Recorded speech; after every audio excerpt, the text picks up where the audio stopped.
नमस्ते, मी योगेश कुटे. लेट्सअप खबर बातमध्ये तुम्हा सर्वांचं पुन्हा एकदा स्वागत. राष्ट्रवादी काँग्रेसचे प्रदेशाध्यक्ष शशिकांत शिंदे यांनी आता विलिनीकरणाच्या मुद्द्यावरती मौन धारण करण्याचं जाहीर केलेलं आहे. जो मुद्दा 28 जानेवारी नंतर अजित पवार यांच्या विमान अपघातातील मृत्यूनंतर अचानक चर्चेचा बनलेला होता. त्याच्या टायमिंग विषयी प्रश्न होते, त्याच्या पॉलिटिकल मुद्द्याबाबत प्रश्न होते आणि खरोखरीच अजितदादा यांच्या मनातली इच्छा काय, यांची शेवटची इच्छा काय, या प्रश्नाचं उत्तर अनेक जण शोधत होते. पण आता तरी या प्रश्नाचं उत्तर सध्या राष्ट्रवादी काँग्रेसच्या नेत्यांनी आपल्या मनातच ठेवायचं ठरवलेलं आहे. याला 2-3 गोष्टी कारणीभूत ठरलेल्या आहेत. एक तर खुद्द शरद पवार, जयंत पाटील, शशिकांत शिंदे, सुप्रिया सुळे, रोहित पवार एवढे बडे दिग्गज नेते बोलूनही आम्ही विलिनीकरणाला तयार आहोत याबाबत चकार शब्द हा सुनील तटकरे किंवा प्रफुल्ल पटेल यांनी काढलेला नाहीये. एवढंच नाही तर सुनेत्रा पवार यांनी देखील या विषयावर मौनच धारण केलेलं आहे. मला खरोखरी तेव्हाच प्रश्न पडलेला होता की या विलिनीकरणाची एवढी हतबलता, अगतिकता राष्ट्रवादी काँग्रेस, शरद पवार पक्षाच्या नेत्यांनी का दाखवली, या प्रश्नाचं उत्तर काही मिळत नव्हतं. काही बाबी स्पष्ट व्हायच्या होत्या. चर्चा खरोखरी सुरू होती का? ती सुरू होती तर त्याच्यामध्ये राष्ट्रवादी काँग्रेस, अजित पवार पक्षाचे इतर नेते का सहभागी झाले नव्हते, या प्रश्नाचं देखील उत्तर मिळत नव्हतं. पण अखेरीस राष्ट्रवादी काँग्रेस, अजित पवार पक्षाच्या नेत्यांनी नकार घंटा हलवल्यानंतर आणि त्याबाबत आम्ही योग्य वेळी बोलू असं उत्तर दिल्यानंतर मला वाटतं शरद पवार यांच्या पक्षातल्या नेत्यांनी या विषयावर अधिकृतरित्या मौन बाळगायचं ठरवलेलं आहे. मला 4-5 प्रश्नांची उत्तरं खरोखर राष्ट्रवादी काँग्रेस, शरद पवार पक्षांच्या नेत्यांना विचारायची आहेत. अजित पवार यांच्या निधनानंतर खरोखरीच या विलिनीकरणाची चर्चा करण्याची इतकी घाई होती का? जो प्रश्न इतर नेते मंडळी विचारत आहेत त्या प्रश्नाचं समर्पक उत्तर शरद पवार यांच्या पक्षाची नेते मंडळी देऊ शकलेले नाहीत, ही वस्तुस्थिती आहे. त्यामुळं अजित पवार यांची मनातली इच्छा ही फक्त रोहित पवार आणि शरद पवार, जयंत पाटील यांनाच माहिती होती, असं या दाव्यावर कितपत विश्वास ठेवायचा. यासोबत आणखीन काही प्रश्न उपस्थित होत आहेत, त्या प्रश्नांची देखील उत्तरं याच्यामध्ये मिळत नाहीत. सगळ्यात महत्वाचा जो पहिला प्रश्न आहे की ज्या मुद्द्यावरून अजित पवार यांनी शरद पवार यांची साथ सोडली, तो मुद्दा होता भाजपशी जवळीक करण्याचा, भाजपसारख्या हिंदुत्ववादी पक्षाशी जुळवून घेण्याचा, युती करण्याचा, सत्ता स्थापन करण्याचा, यालाच शरद पवार यांचा विरोध होता. मग हा तुमचा भाजप विरोध मावळला आहे का? कारण राष्ट्रवादी काँग्रेस, अजित पवार पक्षाची मंडळी सत्ता सोडणार नाहीयेत, भाजपची साथ सोडणार नाहीयेत. मग तुम्ही भाजप बरोबर किंवा राष्ट्रवादी काँग्रेस, अजित पवार यांच्या पक्षासोबत का चाललेला आहात? या प्रश्नाचं उत्तर जर तुम्हाला द्यायचं असेल तर याचा अर्थ आम्ही आमचं धर्मनिरपेक्षता हे जे मूल्य होतो, सर्वधर्म समभाव, फुले, शाहू, आंबेडकर, यशवंतराव चव्हाण यांचा जो वारसा सांगत होतो, त्या वारशापासून आम्ही दूर चाललेलो आहोत, हे राष्ट्रवादी काँग्रेस, शरद पवार यांच्या पक्षाच्या नेत्यांना उघडपणे सांगावं लागेल किंवा ते त्यांनी मागे ठेवलेलं आहे हेच जनतेला समजून चुकेल. मग हे जर एवढं होतं, हे जर सगळे वारसा, मुद्दा, विचार जर मागे ठेवायचे होते, मग अजित पवार यांनी जुलै 2022-23 मध्ये कोणतीही चूक केली नव्हती, याची देखील जाहीर कबुली या नेत्यांना मग द्यावी लागेल. हे झालं विचारधारेविषयी. आता दुसरा जो प्रश्न आहे भाजपशी राजकीय तडजोडीचा.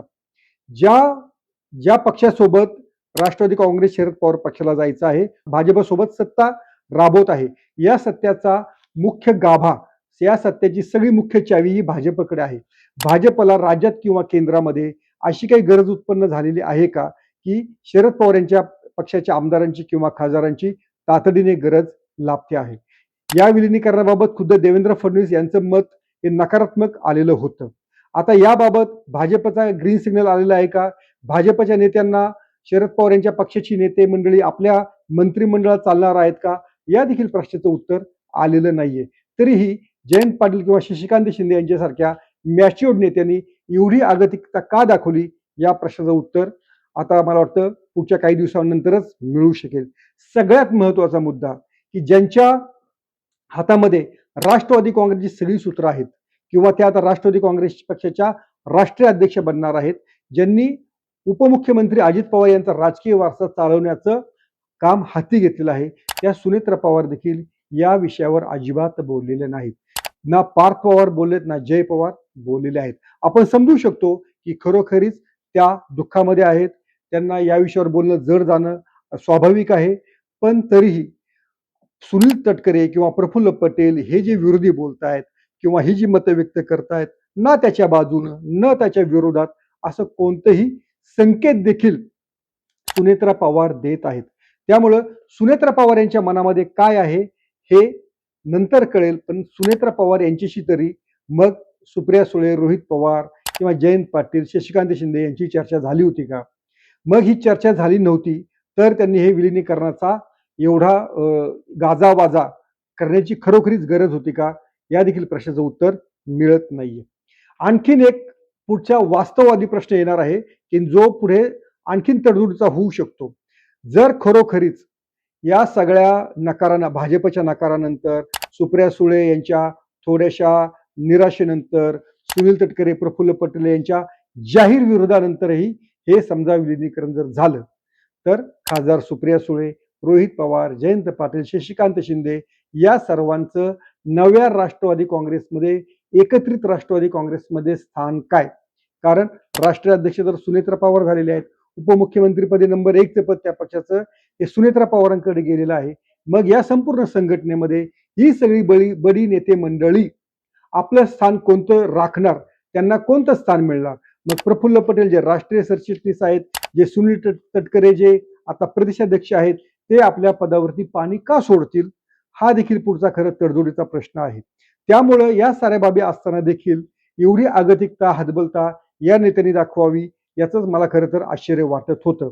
आता जेव्हा या विषयावरती अजित पवार यांच्या पक्षानं कोणती सकारात्मक बाजू येत नसल्यामुळे अखेरीस विलिनीकरणाच्या चर्चेवरती आम्ही मौन बाळगतो, या विषयावर आम्ही पुढे काही बोलणार नाही, अशी जाहीर कबुली करण्याची वेळ ही शशिकांत शिंदे यांच्यावर आलेली आहे. या पक्षाचे आडाखे थोड्याशा अजित पवार यांच्या निधनानंतर थोडेसे चुकत गेले असं मला तरी वाटतंय. तुम्हाला काय वाटतं ते आवर्जून सांगा. तोपर्यंत पाहत राहा लेट्स अप मराठी. सोशल मीडियाच्या भाऊ गर्दीत विश्वासार्हतेने चकाकणारे नाव म्हणजे लेट्स अप मराठी. सगळ्यांना, सगळ्या नागरिकांना ती स्पीच, ती लेट्स अप वरील मुलाखती म्हणजे विचारांचा खजिना. त्यानंतरच्या निवडणुकीमध्ये मला सोडून गेले. बातम्या केवळ वस्तुस्थिती सांगणाऱ्या, न प्रोपगंडा, फक्त जनतेचा अजेंडा. क्योंकि आने वाला कल जाने वाला है, जाने वाला कल आने वाला है. राजकारण, मनोरंजन असो की क्रीडा क्षेत्र, महाराष्ट्राची स्पंदने संवेदनशीलतेने टिपणारे माध्यम म्हणजे लेट्स अप मराठी. जगासोबत एक पाऊल पुढे राहण्यासाठी लेट्स अपचे ॲप, सोशल मीडिया आणि वेबसाईट सोबत कनेक्टेड रहा.